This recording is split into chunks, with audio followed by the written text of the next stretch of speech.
Hello everyone, myself Gaurav Mangal, third year MBBS student from Jhalawar medical college Rajasthan.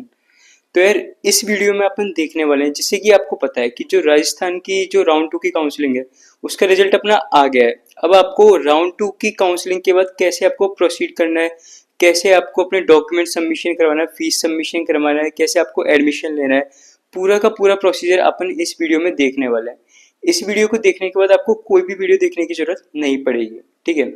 तो start करते हैं। सबसे first one, आपको क्या होगा कि 26 से 30 तक सबसे पहले तो अपने को क्या करना है कि जैसे कि आपको यदि कॉलेज मिला है तो आपको जो अलॉटमेंट लेटर है उसका प्रिंट आउट निकलवाना है।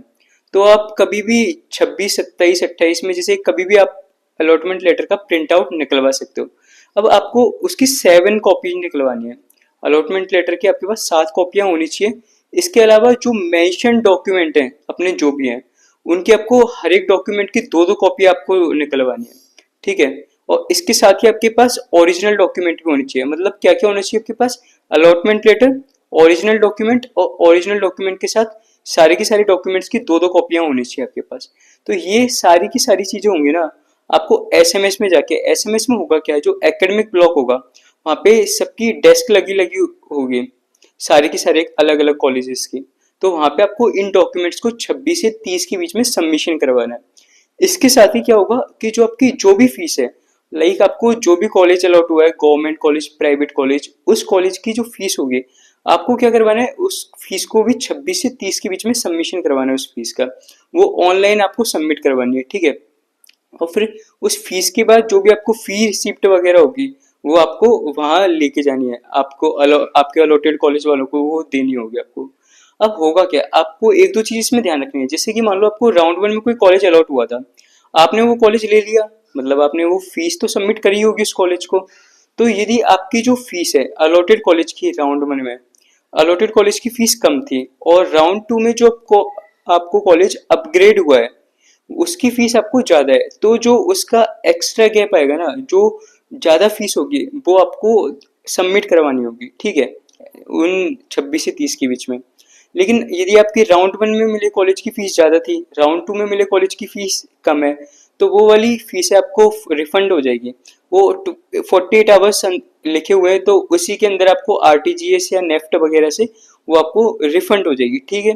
लेकिन यदि आपको एक बात और इम्पोर्टेंट बात ध्यान से सुन लेना कि जैसे आपको जो भी कॉलेज राउंड में मिला था वो वही कॉलेज आपको अपग्रेड होने के बाद राउंड टू में मिल गया है, तो आपको जाने की कोई भी जरूरत नहीं है। यदि आपका कोर्स सेम है, लाइक फर्स्ट में भी आपको एमबीबीएस मिला था राउंड वन में, राउंड टू में आपको एमबीबीएस मिला है और सेम कैटेगरी से मिल रहा है, लाइक आपको राउंड वन में भी जनरल से मिला था और राउंड टू में भी जनरल से मिला है, तो आपको जाने की कोई रिक्वायरमेंट नहीं है। लेकिन यदि आपको राउंड वन में कॉलेज जैसे ओबीसी कैटेगरी से मिला और राउंड टू में वही कॉलेज आपको जनरल कैटेगरी से मिला है, तो फिर आपको जाना पड़ेगा। ये वाली बात इंपॉर्टेंट है, आपको ध्यान रखना। अब इसके बाद क्या होगा कि आपने डॉक्यूमेंट्स भी सबमिशन करवा दिया, आपने फी भी सबमिशन करवा दी। इसके बाद जो आपको जैसे कि बॉन्ड्स वगैरह होते हैं, तो आप बॉन्ड वगैरह या तो वहीं बनवा सकते हो, एसएमएस में काफी बेटर रहते हैं एकेडमिक ब्लॉक्स में। बाहरी मतलब कि बॉन्ड वगैरह परफॉर्मा वगैरह बनते हैं ना, वो बनाने वाले बैठे रहते हैं, तो आप वहां भी बनवा सकते हो या फिर अपने घर से बनवा के ले जा सकते हो। तो ये चीज आपको ध्यान रखनी है। और इसके अलावा यदि अपन बात करें तो जो मेंशन डॉक्यूमेंट है जो आपको लेके ही जाने हैं उनमें क्या क्या है, तो सबसे फर्स्ट तो जो आपको लेके जाना है वो है आपका नीट 2025 का स्कोर कार्ड, ठीक है। उसके बाद अलॉटमेंट लेटर की कॉपी होनी चाहिए, है ना। इसके बाद थर्ड वन होना चाहिए आपका बर्थ सर्टिफिकेट के फॉर्म में, तो बर्थ सर्टिफिकेट के फॉर्म में आप 10th की मार्कशीट ले जा सकते हो। फोर्थ वन हो गया आपका 10th की मार्कशीट होगी आपकी। फिफ्थ वन हो गया आपके पास 11th की मार्कशीट होनी चाहिए। लेकिन एक बात ध्यान रखना, यदि आपने कोविड के टाइम में 11th पास की हुई है तो जो 11th कोविड के टाइम में पास की हुई है तो आपके पास प्रमोट लेटर होना चाहिए, लेकिन उसमें biology as a mentioned subject होनी चाहिए। मतलब आपका पीसीबी होना चाहिए, physics chemistry and biology. Normal आपने कोई भी टाइम में पास आउट किए तो भी उसमें बायोलॉजी होनी चाहिए, और प्रमोट लेटर है आपके पास कोविड की वजह से तो भी आपके पास क्या होना चाहिए, उसमें आपके पास biology as a one subject होनी चाहिए, मेंशन होनी चाहिए उसमें। इसके अलावा आपके पास 12th की मार्कशीट होनी चाहिए। तो इसके अलावा अपन यदि बात करें तो आपके पास कास्ट सर्टिफिकेट होना चाहिए यदि वैलिड है तो। आप ओबीसी एससी एसटी कोई भी हो तो आपको कास्ट सर्टिफिकेट चाहिएगा। इसके अलावा आपके पास डोमिसाइल सर्टिफिकेट होने चाहिए, ठीक है। यदि एलिजिबल हो आप पीडब्ल्यूडी के हिसाब से तो आपके पास पीडब्ल्यूडी सर्टिफिकेट होना चाहिए। इसके अलावा आपके पास ईडब्ल्यूएस का सर्टिफिकेट होना चाहिए यदि एप्लीकेबल है तो आपके पास। इसके अलावा आपके पास कोई भी फोटो आईडी है, लाइक आपके पास आधार कार्ड, पैन कार्ड वगैरह की कॉपी होनी चाहिए, ठीक है।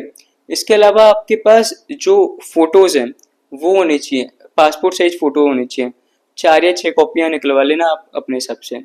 इसके अलावा आपके पास ईडब्ल्यूएस का सर्टिफिकेट होना चाहिए यदि आपके पास एप्लीकेबल है तो। इसके अलावा जो पैरामिलिट्री वगैरह से हुई थी आप में से कोई, तो वो भी होना चाहिए।